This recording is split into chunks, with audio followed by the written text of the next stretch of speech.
হোজাইৰ লংকাত অনুষ্ঠিত সদৌ অসম বড়ো ছাত্ৰ সংস্থাৰ ২৬তম অধিৱেশন। হোজাই জিলা লংকাৰ ডিমৰু পথাৰত ১২-১৩ নৱেম্বৰ তাৰিখে দুদিনীয়া কাৰ্যসূচীৰে অনুষ্ঠিত সদৌ অসম বড়ো ছাত্ৰ সংস্থাৰ নগাঁও জিলা শাখাৰ ২৬তম বাৰ্ষিক অধিৱেশন।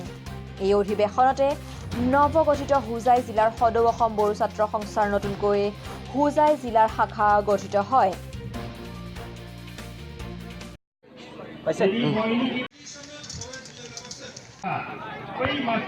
নগাঁও জিলা সমিতিৰ ২৬তম সাধাৰণ অধিৱেশন আৰু কাকি আঞ্চলিক সমিতিৰ ১৫তম অধিৱেশন আজি পুৰণা কাকিত অনুষ্ঠিত হৈছে।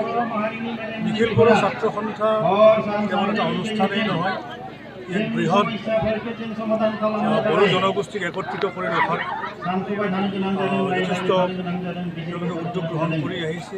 ১৯৬৭ চনতে গঠন হোৱা নিখিল বড়ো ছাত্ৰ সন্থাই সমগ্ৰ বড়ো জাতিৰ লগতে অন্যান্য পিছপৰা জনগোষ্ঠীৰ এই অনুষ্ঠান উপস্থিত থাকে সদৌ অসম বড়ো ছাত্ৰ সংস্থাৰ নগাঁও জিলা সভাপতি অমৃত খাকলাৰী, সদৌ অসম ট্ৰাইবেল সংঘৰ সম্পাদক আদিত্য খাকলাৰীৰ লগতে নগাঁও জিলা বড়ো ছাত্ৰ সংস্থাৰ উপদেষ্টা দেৱেন বড়ো। এই অনুষ্ঠানতে বড়ো ছাত্ৰ ছাত্ৰীৰ বিভিন্ন ক্ষেত্ৰত উৎকৰ্ষ সাধনৰ ক্ষেত্ৰত আলোচনা কৰাৰ লগতে কাকি বনাঞ্চলত বসবাস কৰা বড়ো লোকসকলৰ মাটি পট্টা নিশ্চিত কৰাৰ বাবে চৰকাৰক দাবী জনোৱাৰ লগতে এই ক্ষেত্ৰত আগন্তুক দিনত বড়ো ছাত্ৰ সংস্থাই তীব্ৰ আন্দোলন কৰাৰ হুংকাৰ প্ৰদান কৰে। লংকাৰ পৰা গৌতম মেছৰ ৰিপৰ্ট, গ্ল'বেল নিউজ।